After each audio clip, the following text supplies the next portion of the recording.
Was ist eigentlich die schlimmste Frage, die du einer Frau stellen kannst, wenn du sie gerade am Kennenlernen bist? Sag mal, du hast jetzt gerade eine Frau, online oder offline, irgendwo kennengelernt und ja, Nummern getauscht oder das Instagram oder was immer. Und jetzt willst du sie wiedersehen.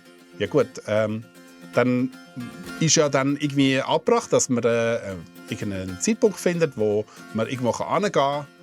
Und da gibt es leider nicht wenig Männer, die dann etwas schreiben wie «Wann hast du Zeit?» Und genau diese Frage kann dazu führen, dass die Frau das Interesse an dir verliert. Jetzt ist natürlich die Frage, warum. Indem du die Frage stellst einer Frau, musst du automatisch kommunizieren, dass du wahrscheinlich nicht wirklich ein richtiges, spannendes Leben hast.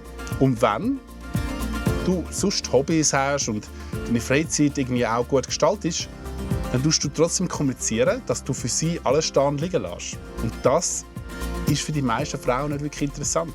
Also statt dass du das nächste Mal sie genau das fragst, wenn sie Zeit hat, bringst du stattdessen etwas wie «Hey», sagen wir, sie heißt Lisa, «Hey Lisa, ich würde dich sehr gerne wieder sehen. Es war wirklich ein mega schönes Treffen mit dir oder eine mega schöne Unterhaltung und ich bin mega gespannt auf mehr. Und jetzt kommt, lass uns doch nächsten Dienstag oder nächsten Donnerstag miteinander machen. Ich habe dann am Abend Zeit und es würde mich sehr freuen, wenn wir uns wieder sehen.